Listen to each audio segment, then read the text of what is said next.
It's been a long time. Stop. It's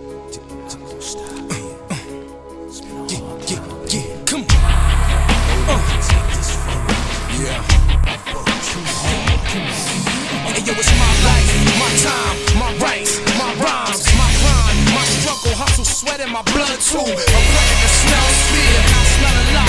My competitors fled scared. Cause they smelled I was hot. I want it all. Excess, the sex, much success, stress up. I want it all, no less. So come on.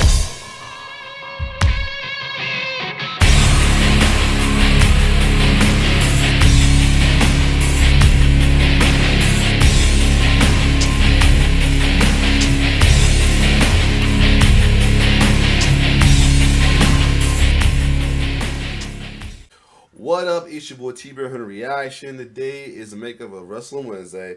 We're gonna keep going. I've been going for as of lately with the tens in wrestling. This one's from WrestleMania. Yeah, we take a few of them as we look at some failures and mistakes in wrestling as well too. You know, there's always wrestling is a great thing. There's always some downside of wrestling as well too. So we're gonna look first. So majority is gonna be from wrestling method with one if I got time to be from wrestling flashback. But this one, first one from WrestleMania is you're gonna see it. 10 failed WWE wrestlers from famous wrestling families. You know, 9 times 10 of the famous wrestling families are always do a good amount of talents back and forth right now. Currently, the Bloodline, Samoan, but not everybody who are a prodigy, a second or third generation does great. So that being said, let's look at the 10 wrestlers who didn't live up to the hype of their famous parents, sibling, etc. So or cousin, etc. So without further ado, let's check it out.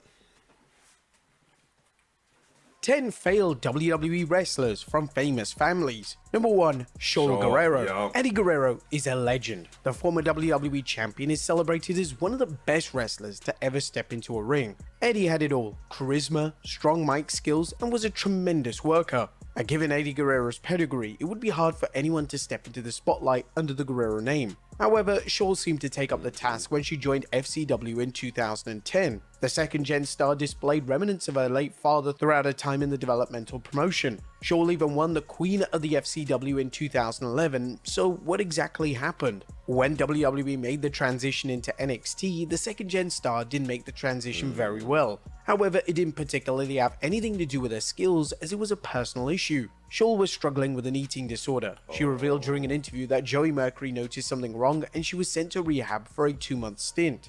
Thankfully, Shaul got better, but she didn't know how to readjust into the WWE fold without falling back into her old habits. She was officially released from the promotion in 2014, and she's made some wrestling appearances here and there, but the former WWE star made a statement in 2021 that she could no longer participate in professional wrestling. Official today, I'm withdrawing from all performances and appearances scheduled in conjunction with wrestling. After a very scary mental illness crisis, I'm no longer advised by loved ones and professionals to participate in high-stress events at this time. I deeply apologize to the fans who have been respectful and supportive of me and who continue to do so. I'll be using this time to seek the help I need, re-establish my eating disorder treatment, and hopefully get answers and solutions to reach a healthy mental state. I apologize for the inconsistency and disappointment this may bring.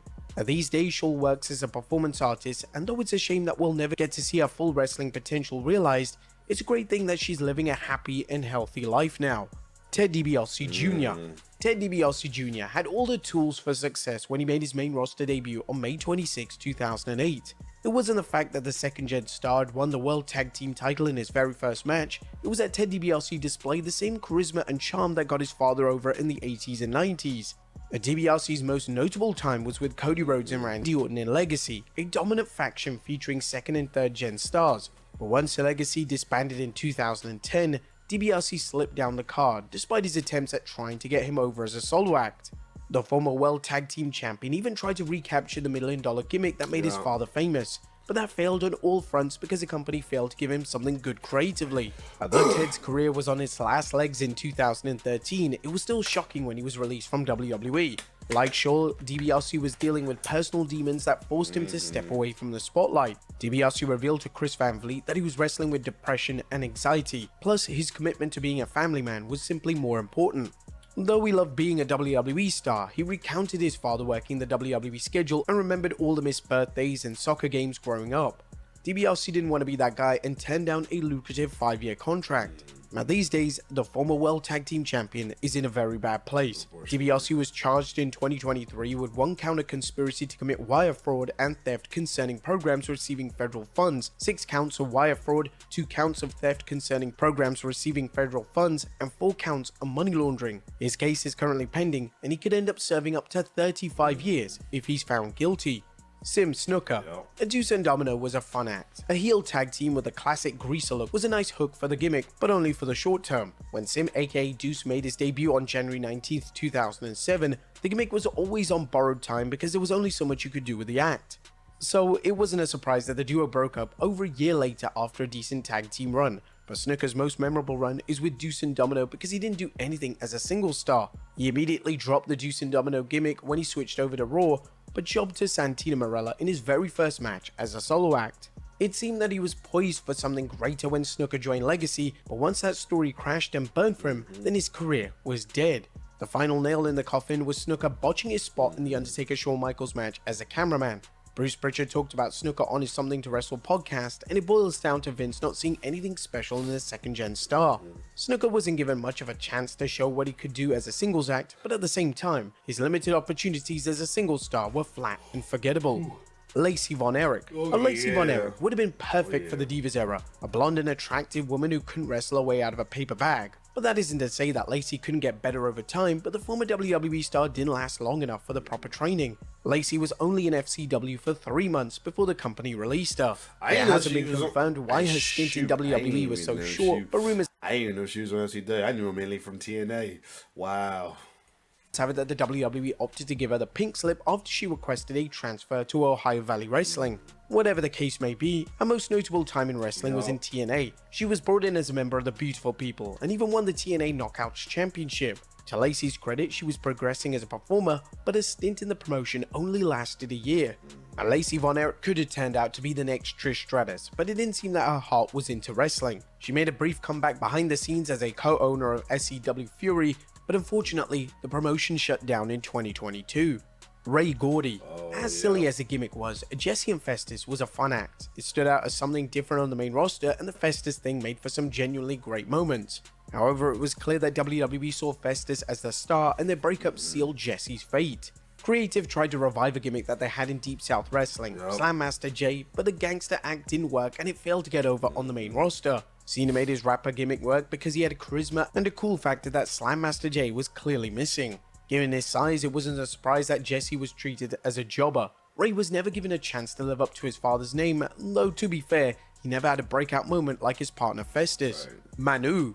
The Anoa'i family has a rich history in WWE. Some of them have reached success like Afa Anoa'i, one of the members of the legendary Wild Samoans tag team. However, Afa's son did have a chunk of the success of his father's Hall of Fame career. Afa Anoa'i Jr. had a quick rundown in FCW, but that was the most successful part of his WWE career. He won the Florida Southern Heavyweight Championship only a year after his debut in Deep South Wrestling. He only kept it for 2 months and moved on to the main roster. But from the beginning, it was clear that Vince didn't see much in the second-gen star, as Afa Anoa'i Jr. debuted as Mai Tai Anoa'i on Sunday Night Heat and lost to Jim Duggan. He was pulled from television a short time later due to failing the company's wellness policy. He then returned under the Manu name and his future seemed promising. Manu was in the early formation of the Legacy faction, but he only lasted 2 months before he was kicked out of the group. Manu was officially released on February 23, 2009. The consensus was that Manu was just not a good wrestler. His promo game was weak and his in-ring ability was basic and forgettable. Rumors have it that officials released Manu because of his physical appearance, which isn't too much of a shock since Vince loves big, sweaty and muscular men. David Flair. Now for every Charlotte, there's a David Flair. When you look at Flair's resume, it seems to me that the second-gen wrestler was another WCW star that WWE missed the boat on. However, most people who watched him in his WCW days agreed that the former US champion was terrible in the ring. WCW tried their hardest to push the kid beyond the mid-card, and he had several gimmick changes, with his most notable playing an unhinged Psycho. Right. When that failed to get over with the fans, they then tried to give him Stacy Keibler as a manager, and guess what? That flopped too. When WCW folded, WWE bought Flair's contract and sent him down to FCW, but the second-gen star barely lasted a year. He had one notable moment on television by wrestling The Undertaker during the Dead Man's feud against Ric Flair, but that was simply a squash match. If anybody just wants to realize how much faith they actually had in David Flair, just look at his Titantron. It's literally Ric Flair being disappointed, followed by the words David Flair. But Flair just didn't have the chops to be a professional wrestler. He tried his luck again in TNA after he was released, but that stint came and went quickly like a fart in the wind. David may have not reached the success that his father insisted in professional wrestling, but the retired star is living a nice and quiet life outside of the business. Jake Carter. Jake Carter is another case of a second-gen talent not being good enough to make it past developmental. Carter was the son of Vader, and he was even trained by the WWE Hall of Famer. But Carter never stood out in his time in FCW. He did win the FCW World Tag Team titles with Corey Graves, but all eyeballs were on Graves, as he had charisma and a decent skill set. Now, he was never terrible in the ring, but he had a limited moveset and looked like the default character from WWE's 2K games. Once he dropped the belt and disassociated himself with Graves, his career went downhill fast. Carter lasted in WWE longer than most names on this list, but his run in the company came to an end on September 12, 2013, following a long losing streak to rising WWE names on NXT. Wes Briscoe. If you can't have a good match with Kurt Angle, then your chances in the wrestling business are very slim. That brings us to Wes Briscoe, who's infamous for his stint in the Aces and Eights faction. Of course, being a second-gen star means that WWE is going to take a chance with you first. Wes Briscoe signed a developmental deal in 2009 and even won the Florida Tag Team titles with Xavier Woods in 2010. But once the company was forced to vacate the belts a month later due to his injury, the company didn't see much value for Briscoe on the main roster. Wes Briscoe wasn't a bad wrestler as he could be carried to a decent match, but nothing stood out for him. He had an opportunity to make a splash in TNA, but he was easily the weakest link in the Aces and Eights faction. His promos were bad and his matches were forgettable. Briscoe proved that he didn't belong in the main event scene, so it wasn't surprising that his career didn't go anywhere once the Aces and Eights angle was over. And Richie Steamboat. Richie Steamboat is a very sad case when the next-gen talent had loads of potential but couldn't live up to them because of This one was a sad case, a sad, unfortunate case here, right here for him, man. injuries. WWE was high on Steamboat, but his momentum was always derailed because of an injury. But when Steamboat had the opportunity to show what he could do, he seemed to be a natural between the ropes. He was. The former FCW heavyweight champion wasn't great on the mic, but he showed signs of charisma, and definitely some more time in developmental would have made him even better.